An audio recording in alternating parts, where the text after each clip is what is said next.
Imagine two countries that both see their economics grow. One invests heavily in empowering women, while the other focuses mainly on male employment. After 20 years, which country grows faster? Our research explores this very question. Does gender balance in education and employment actually shape economic growth? So, the question is, does investing in women's education drive greater national growth?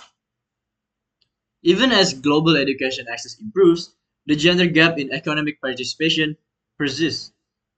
Women's involvement in the labor force and higher education may be the key drivers of inclusive economic growth.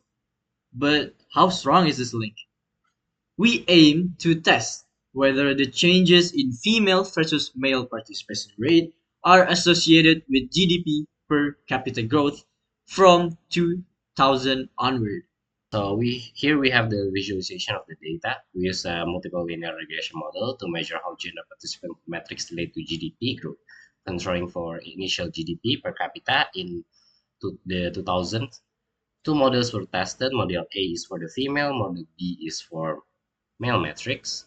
The visualization idea here, while the female education system grows a lot of them is still positioned under the GDP growth line here that shows.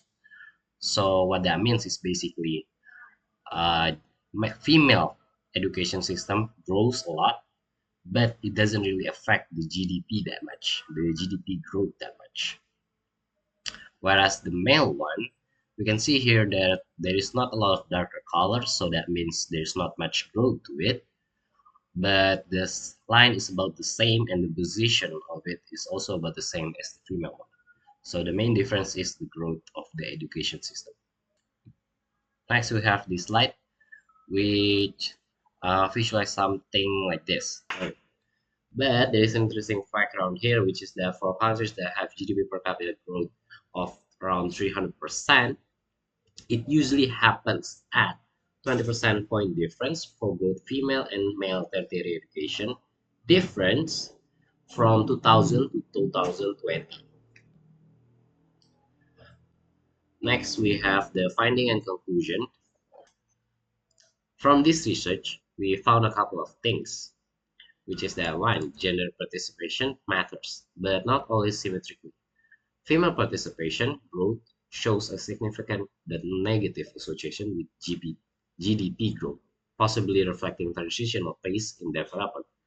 Two, make participation make participation scale still shows mild influence, but the gender gap's economics importance is shrinking. Three, initial wealth strongly predicts growth slowdown, confirming convergence theory. For the conclusion, we found that economic growth is not just about how much people participate, but who participates and under what condition. Encouraging female participation yields long-term benefits, even if short-term impacts appear mixed.